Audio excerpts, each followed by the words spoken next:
Mesdames, Messieurs, chers amis, la cérémonie traditionnelle des vœux ne peut se faire cette année selon les modalités habituelles.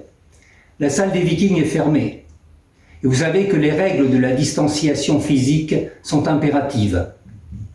Les précautions sanitaires doivent être prises pour éviter la diffusion du violent virus qui circule toujours.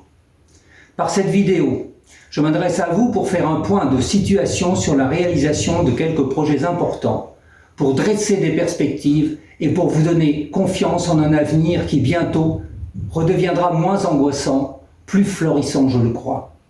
La tradition veut que nous évoquions les réalisations de l'an passé.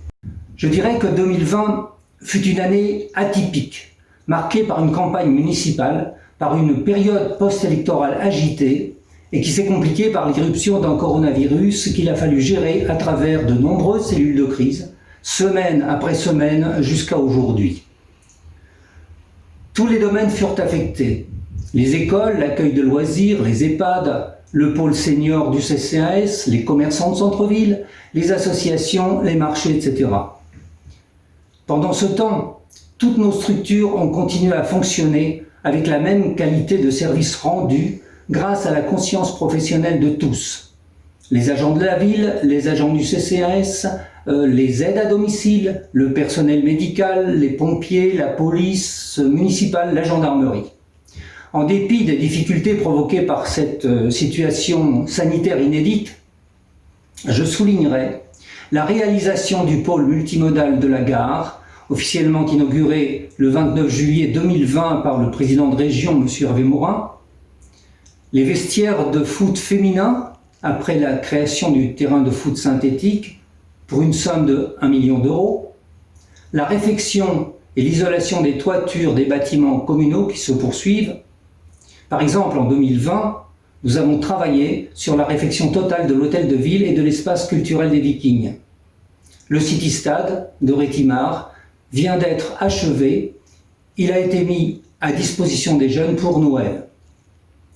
Certains travaux programmés ont pris 6 ou 8 mois de retard parce que l'activité des entreprises a connu un coup de frein brutal, mais ils ont redémarré désormais.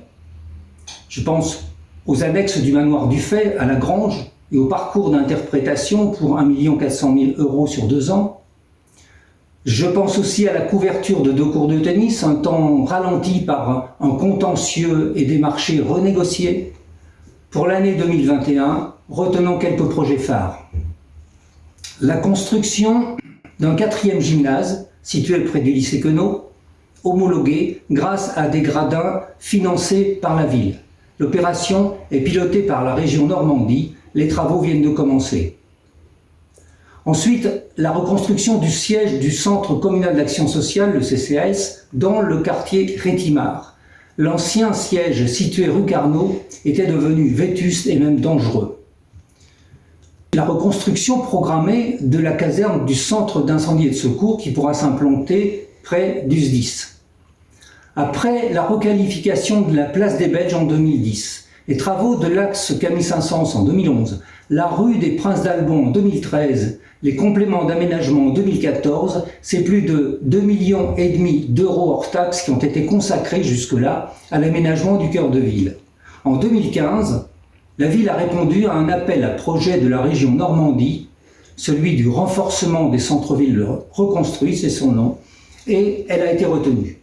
À cela s'ajoute un projet de travaux de rénovation des cours intérieures de 12 copropriétés du centre-ville. La requalification du quartier de la gare en partenariat avec la communauté de communes Yvetot-Normandie, le PFN et la région Normandie. La deuxième phase des travaux de reconstruction des ateliers municipaux est en cours. Elle était nécessaire et urgente.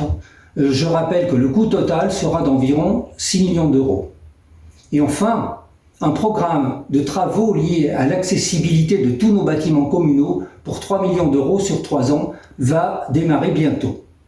À toutes ces réalisations correspond un volume d'investissement impressionnant pour une commune comme la nôtre, de 5 à 6 millions d'euros par an sur les 4 dernières années, alors que le rythme était plutôt de 2,5 millions à 3 millions d'euros il y a quelques années. Malgré ce fort volume d'investissement, nos finances sont très saines, comme l'a indiqué la Chambre régionale des comptes. Notre ratio de désendettement n'est aujourd'hui encore que de 5,1 années. Vous savez qu'au-dessus de 10 années, nous pouvons commencer à nous inquiéter. Ce ratio était de 14,8 années en 2008, au début de notre premier mandat. Et puis, vous savez que l'année 2020 fut celle des priorités données à la vie sociale et à la vie des commerces de centre-ville. L'esprit de Noël et l'esprit de paix, de fraternité et de solidarité. Cet esprit, ce sont les bénévoles, les associations et leurs présidents qui le développent. Nos associations ont aussi souffert. Gymnases fermés, salles de spectacle fermées, animations annulées.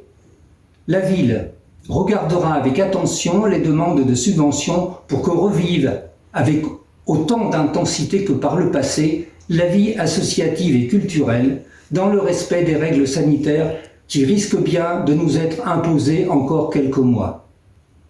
Soyez prudents, mais soyez résilients et soyez confiants.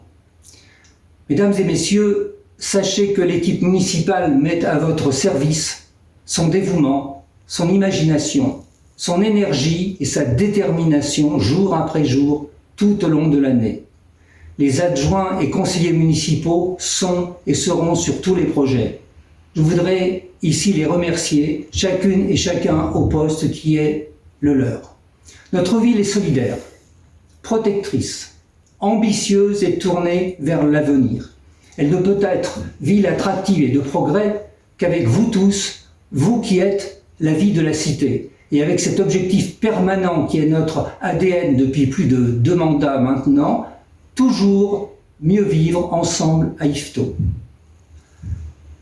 Mesdames, Messieurs, chers amis, je forme le vœu qu'en 2021, nous construisions ensemble un avenir plus fraternel encore, qui concilie liberté, justice et solidarité, et notre pays en a bien besoin.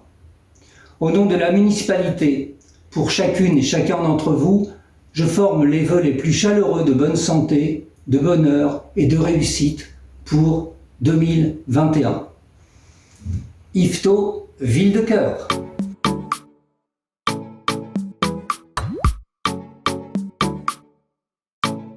Yvetot, ville de cœur. Yvetot, ville de cœur. Yvetot, ville de cœur. Yvetot, ville de cœur. Yvetot, ville de cœur.